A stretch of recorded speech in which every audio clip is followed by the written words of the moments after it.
क्या आपने कभी सोचा है कि हम खुशी के पीछे क्यों भागते रहते हैं और जब वो मिल भी जाती है तो टिकती क्यों नहीं?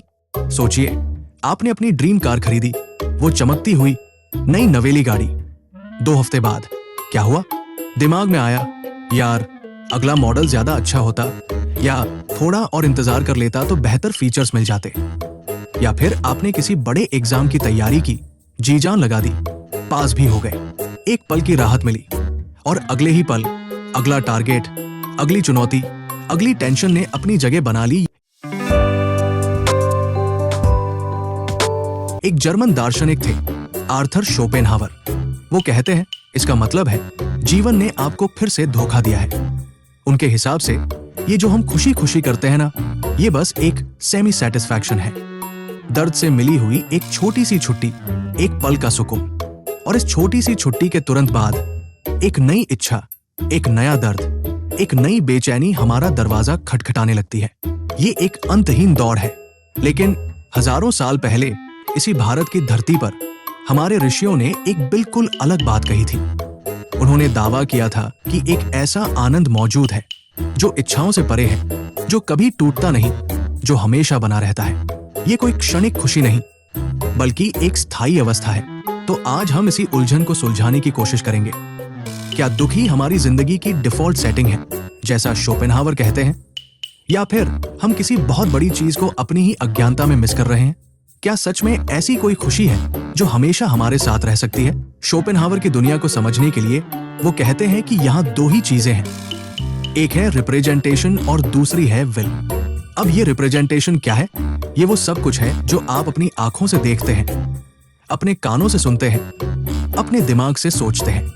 ये वो दुनिया है जिसे हम अपनी इंद्रियों और अपने दिमाग के फिल्टर से समझते हैं। ये हमारी व्यक्तिगत धारणा है, हमारी अपनी बनाई हुई हकीकत। और फिर आता है विल। ये एक अदृश्य, अंधी लेकिन जबरदस्त शक्ति है। ये कोई हमारी छोटी मोटी इच्छाएं नहीं है, जैसे आज आइसक्रीम खाने का मन है या नई शर्ट लेनी है। नहीं, ये उन सारी इच्छाओं की जड़ है, उनका मूल स्रोत है। ये वो अनदेखा बल है जो आपको लगातार अभी और चाहिए, ये भी मिल जाए, वो भी लू की दिशा में धक्का देता रहता है। सोचिए, आप भूखे हैं, अचानक आपके अंदर एक बेचैनी उठती है। ये विल है जो खाने की डिमांड कर रहा है। आपने खाना खा लिया, पेट भर गया, 2 मिनट की शांति मिली, एक छोटी सी सेमी सेटिस्फैक्शन। लेकिन क्या वो शांति हमेशा के लिए है? नहीं। कुछ देर बाद विल एक नया टारगेट थमा देगा। अब मुझे बेहतर जॉब चाहिए, अब मुझे बड़ा घर चाहिए, अब मुझे रिश्तों में और परफेक्शन चाहिए। और ये लूप, ये चक्र यूं ही चलता रहता है, कभी खत्म नहीं होता। शोपेनहावर इसी बात को समझाने के लिए एक पेंडुलम का उदाहरण देते हैं। वो कहते हैं कि हमारी जिंदगी का पेंडुलम 2 सिरों के बीच झूलता रहता है। एक तरफ है दर्द और पीड़ा, जब हमारी इच्छाएं पूरी नहीं होती, और दूसरी तरफ है बोरियत, जब हमारी सारी इच्छाएं थोड़ी देर के लिए पूरी हो जाती है और हमें समझ नहीं आता कि अब क्या करें। और इन दोनों सिरों के बीच वो जो छोटा सा हिस्सा है ना, जहां न दर्द है न बोरियत, उसे ही हम खुशी समझ बैठते हैं। ये खुशी बस दर्द की अनुपस्थिति है, एक क्षणिक विराम है, इससे ज्यादा कुछ नहीं। उनका निष्कर्ष साफ था, जीवन मूल रूप से दुखमय है, खुशी बस मौजूदा दर्द की गैर मौजूदगी है। जब तक ये विल हमारे अंदर जिंदा है, तब तक कोई फाइनल जीत, कोई स्थायी खुशी मुमकिन नहीं है। यहाँ तक कि हमारे वो तथाकथित पॉजिटिव गोल्स भी असल में नेगेटिव ही हैं। हम कुछ पाना चाहते हैं क्योंकि हमें कुछ कमी महसूस हो रही है। हम एक खालीपन को भरने की कोशिश कर रहे हैं, और जैसे ही वो खालीपन भरता है, विल एक नया खालीपन दिखा देता है, एक नई कमी पैदा कर देता है। ये एक चूहे बिल्ली का खेल है जिसमें चूहा कभी जीतता नहीं। शोपेनहावर का मानना था कि बौद्ध धर्म भी इसी बात को मानता है कि इच्छा ही दुख का कारण है, और इससे मुक्ति पाने का रास्ता इच्छा का त्याग करना है। ये दुख से मुक्ति पाने का एक तपस्वी और शांत मार्ग है, जहां व्यक्ति सांसारिक सुखों और अहंकार को त्याग कर करुणा और आंतरिक शांति प्राप्त करता है। जहां शोपेनहावर की बातें सुनकर थोड़ी निराशा हो सकती है, वहीं दूसरी तरफ हमारे उपनिषदों ने एक बिल्कुल अलग नजरिया पेश किया। वे कहते हैं कि दुख की असली वजह इच्छाएं नहीं है, बल्कि अविद्या है, यानी अज्ञानता। ये अज्ञानता किस चीज की? अपनी असली आत्मा को न पहचानना। हम सोचते हैं कि मैं ये शरीर हूं, मैं ये नाम हूं, मैं ये पद हूं, मैं ये रिश्ता हूं। ये जो हमारा छोटा सा मैं है, हमारा अहंकार, हम इसी को अपनी पूरी सच्चाई मान बैठते हैं। और जब तक हम इस छोटे मैं को ही पूरा सच मानेंगे, तब तक हमारी इच्छाएं कभी खत्म नहीं होंगी, क्योंकि ये हमेशा कुछ न कुछ चाहता रहेगा खुद को पूरा महसूस कराने के लिए। लेकिन उपनिषद कहते हैं कि जिस क्षण हमें ये समझ आ जाता है कि ये हमारा व्यक्तिगत अहंकार तो बस समुद्र में एक छोटी सी लहर के जैसा है, और इस लहर के पीछे वही अनंत असीम समुद्र ब्रह्मा मौजूद है, उस क्षण इच्छाओं का ईंधन टैंक सूखने लगता है। जब हमें अपनी आत्मा या आत्मन और ब्रह्मांडीय वास्तविकता की एकता का एहसास होता है, तब बाहरी चीजों के पीछे भागने की जरूरत महसूस नहीं होती। उपनिषद इस परम आनंद को सच्चित आनंद कहते हैं, यानी अस्तित्व, चेतना और परमानंद। वो कहते हैं कि ये ब्लिस या परमानंद, वो खुशी, वो आनंद हमारे अंदर पहले से ही मौजूद है। हमें उसे कहीं बाहर ढूंढने की जरूरत नहीं है। बस हमें विल की उन परतों को हटाना है, उस अज्ञानता के पर्दे को हटाना है जो इस आनंद को ढके हुए है। ये एक ऐसी अवस्था है जहां खुशी कोई बाहरी घटना नहीं, बल्कि हमारी आंतरिक शांति और आत्म साक्षात्कार का परिणाम है। और हाँ, यहाँ भी विराग की बात है, यानी वैराग्य। लेकिन ये वैराग्य शोपेनहावर की निराशावादी उदासी जैसा नहीं है। ये वैराग्य इच्छारहित कर्म की बात करता है, यानी आप अपना काम पूरी लगन से करो, अपनी जिम्मेदारियां निभाओ, लेकिन उसके नतीजे को लेकर आसक्ति मत रखो। काम करो पर फल की चिंता मत करो। गीता इसी को निष्काम कर्म योग कहती है। ये वैराग्य आपको कर्म से दूर नहीं करता, बल्कि आपको कर्म के बंधन से आजाद करता है। आप अपनी पूरी क्षमता से काम करते हैं, लेकिन परिणाम के गुलाम नहीं बनते। ये एक आशावादी दृष्टिकोण है जो कहता है कि दुख से मुक्ति संभव है, और वो मुक्ति हमें परम आनंद की ओर ले जाती है। ये कितनी अजीब बात है ना? एक तरफ जर्मनी में बैठे शोपेनहावर, जिन्होंने शायद कभी वेदोपनिषद पढ़े भी नहीं होंगे, और दूसरी तरफ भारत के प्राचीन ऋषि। लेकिन दोनों की बातों में एक अजीब समानता मिलती है। शोपेनहावर कहते हैं कि दुनिया हमारे मेंटल फिल्टर्स का एक प्रोजेक्शन है, यानी जैसा हम सोचते हैं, जैसा हम देखते हैं, वैसी ही दुनिया हमें दिखती है। ये बात भारत में माया के कॉन्सेप्ट का बिल्कुल सटीक अनुवाद है। माया भी यही कहती है कि ये संसार जैसा हमें दिखता है, वो हमारी इंद्रियों और मन का एक भ्रम है, एक पर्दा है जो असली हकीकत को ढके हुए है। दोनों कहते हैं, डिजायर कम करो, ईगो कट करो, कंपैशन ऑन करो, इच्छाओं को कम करो, अपने अहंकार को मिटाओ और करुणा को अपनाओ। तो फिर अंतर कहाँ आया? अंतर आया उनके अंतिम निष्कर्ष में। शोपेनहावर कहते हैं, विल को कम करना है, बाकी सब इल्यूजन है, और फिर वो एक तरह से उम्मीद छोड़ देते हैं। उनके लिए दुख से अधिकतम मुक्ति बस इच्छाओं का निलंबन है, एक शांत तपस्वी जीवन है जिसमें खुशी का कोई बड़ा रोल नहीं। ये एक थका हुआ क्वाइटिज्म है, एक तरह की निराशावादी शांति। लेकिन उपनिषद कहते हैं, विल को कम करना है, और फिर ब्रह्मानंद वास्तविक है। यानी इच्छाओं को कम करने से आप किसी खालीपन में नहीं गिरते, बल्कि आप एक गहरे स्थायी आनंद से जुड़ जाते हैं।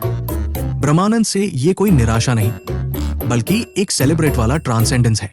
ये एक ऐसा उत्कर्ष है जहां आप जीवन की हर चीज को पूरी चेतना और आनंद के साथ अनुभव करते हैं। एक तरह से शोपेनहावर हमें दरवाजे तक लाते हैं और कहते हैं, देखो बाहर कुछ नहीं है।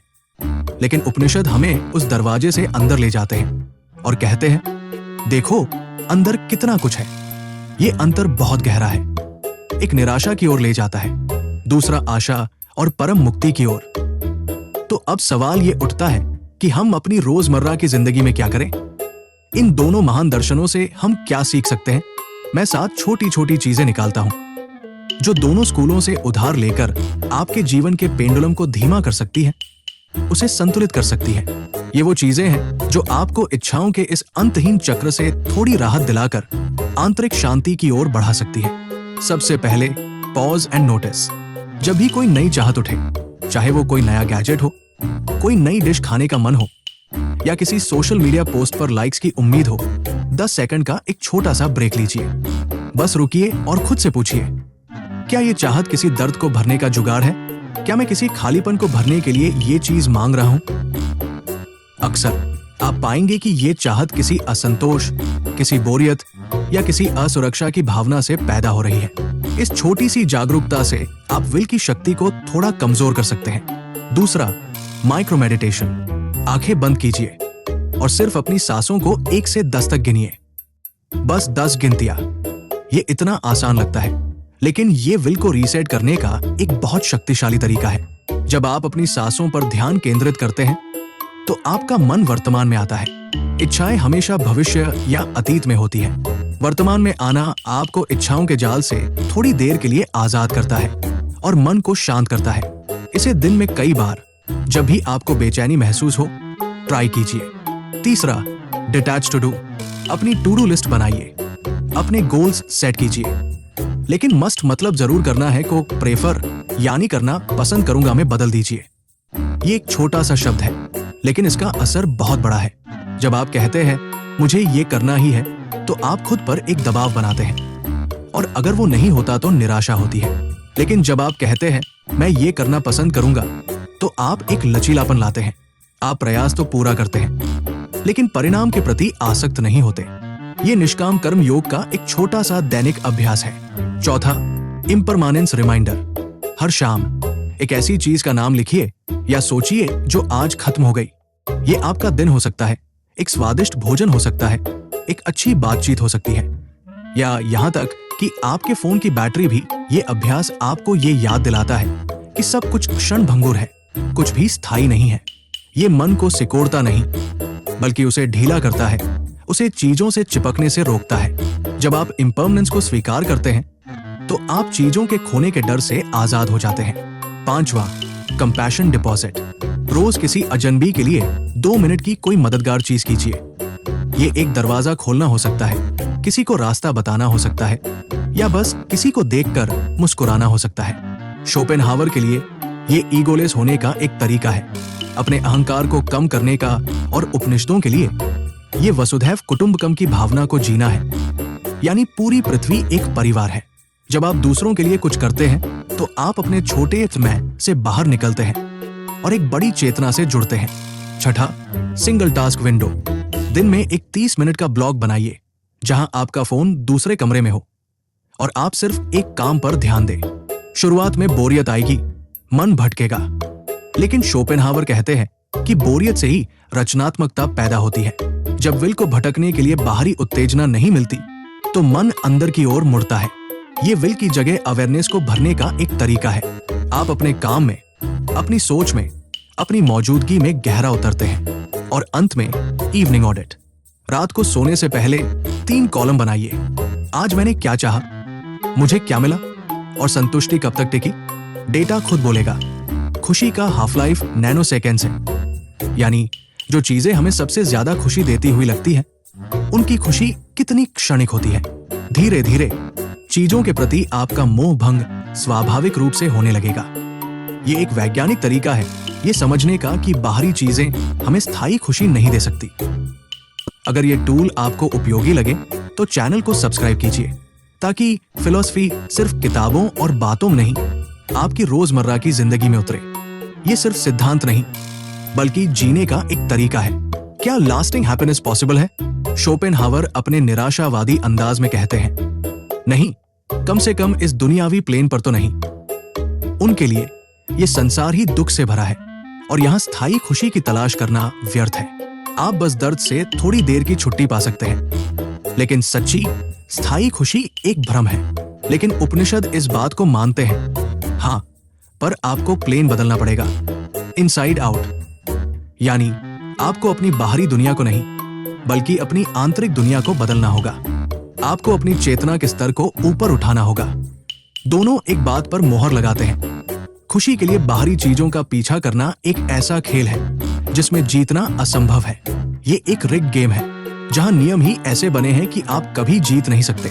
फिर वे कहते हैं कि ऑब्जेक्ट्स के बिना भी खुशी स्थायी है। ये आनंद कोई पॉजिटिव अनुभव नहीं है, जैसा हम आमतौर पर खुशी को समझते हैं।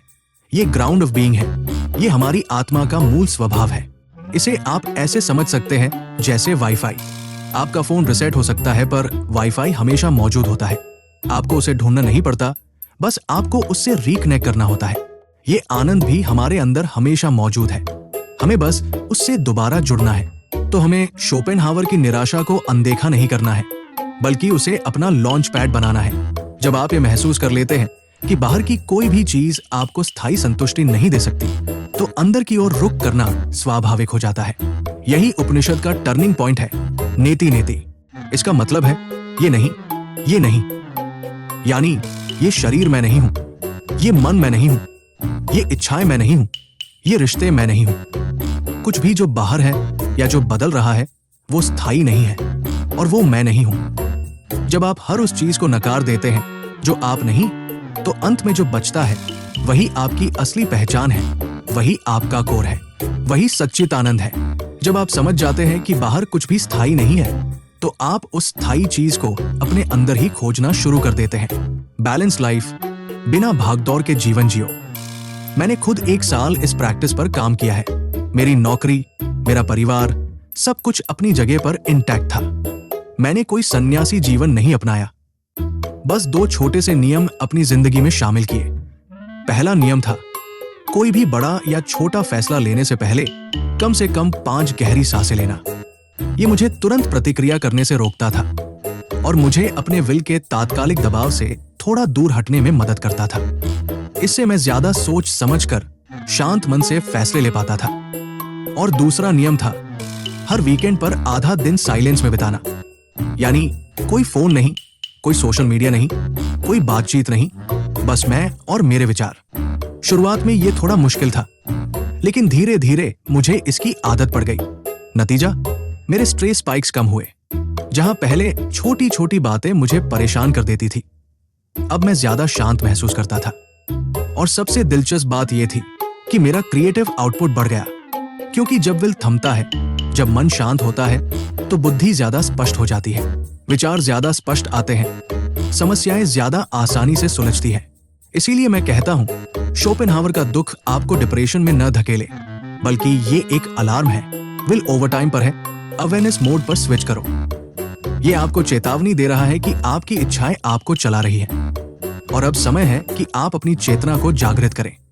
और भारतीय फ्रेमवर्क, उपनिषदों का ज्ञान आपको वही मोड देता है। ये आपको न सिर्फ समस्या बताता है, बल्कि उसका समाधान भी देता है।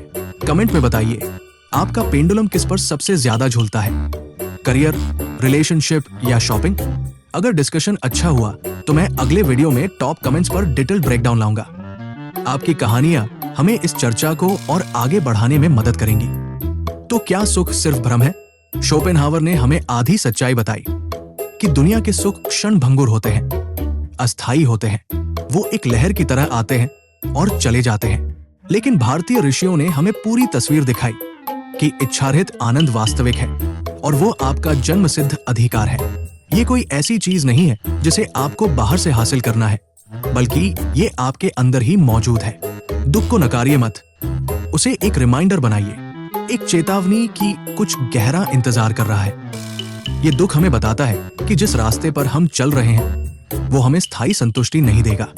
अगर आपने विल की जगह अवेयरनेस को अपनी जिंदगी में जगह दी, तो वो भ्रम नहीं, एक स्थायी शांति, एक गहरा ठहराव आपकी जिंदगी में सतह पर आ जाएगा। यही इन दोनों फिलॉसफी का सिंथेसिस है, निराशावाद से शुरुआत और आशावाद से उत्कर्ष, पेसिमिज्म से स्टार्ट, ऑप्टिमिज्म से ट्रांसेंड। पहले शोपेनहावर की तरह समझो कि बाहरी चीजें झूठी खुशी देती हैं, और फिर उपनिषदों की तरह उस आंतरिक आनंद को खोजो जो हमेशा से आपका है। और यदि आप चाहें तो इस यात्रा को हम साथ चलें। सब्सक्राइब कीजिए, बेल दबाइए और याद रखिए, आपकी अगली इच्छा आपका दुश्मन नहीं है, बस एक नोटिफिकेशन है। अब समय आ गया है उस आनंद से दोबारा जुड़ने का जिसे किसी भी बाहरी चीज की जरूरत नहीं है।